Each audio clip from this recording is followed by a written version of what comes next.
এবছর এত গরম পড়েছে যে কাঁচা আম দিয়ে খিচুড়ি খাবো সেই সাহসটাই করে উঠতে পারছিলাম না। এদিকে কাঁচা আমও প্রায় শেষের দিকে। সকালবেলা উঠে যখন দেখলাম বৃষ্টি পড়ছে, ভাবলাম এই সুযোগটাকে হাতছাড়া করা যাবে না। খিচুড়ির জন্য আমি এখানে 150 গ্রাম চাল নিয়েছিলাম। তার মধ্যে 2 চামচ মটর ডাল, 2 চামচ মুসুর ডাল, 2 চামচ কালো কলাইয়ের ডাল নিয়েছি। টোটাল চাল আর ডাল মিশিয়ে আমার 250 গ্রাম হয়েছে। তারপর চালটাকে বেশ ভালোভাবে ধুয়ে হাঁড়ির জল ফুটে উঠলে দিয়ে দেবো হাঁড়ির মধ্যে।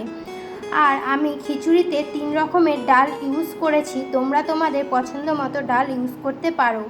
খিচুড়িটা ফুটে উঠলে দিয়ে দেবো পরিমাণ মতো নুন, পরিমাণ মতো লঙ্কা। তারপর 2 মিনিট নেড়ে চেড়ে দিয়ে দেবো আগে থেকে গুলে রাখা হলুদ। হলুদটা আমি ডাইরেক্ট খিচুড়িতে ইউজ করছি না, কারণ দলা পাকিয়ে যেতে পারে। হলুদ দিয়ে 2 মিনিট নাড়িয়ে দিয়ে দেবো কাঁচা আম।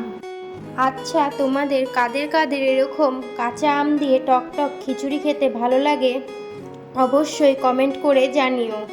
আর যারা যারা এখনও এই কাঁচা আম দিয়ে টক খিচুড়িটি খাওনি, অবশ্যই একবার ট্রাই করে দেখো।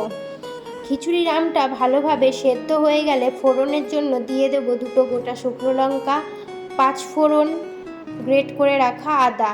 ফোড়নটা ভালোভাবে ভাজা হয়ে গেলে দিয়ে দেবো খিচুড়ির হাঁড়িতে। খিচুড়িটা আমি এখানে ডাইরেক্ট কড়াইতে ঢেলে দিচ্ছি না, কারণ খিচুড়িটা কড়াইতে ঢেলে দিলে ফোড়নের যে তেল সেটা উড়ে যাবে। ফোড়নটা খিচুড়িতে ভালোভাবে মিশিয়ে খিচুড়িটা আবারও একটু ফুটিয়ে নিলেই তৈরি হয়ে যাবে আমাদের কাঁচা আমের সুস্বাদু টক খিচুড়ি।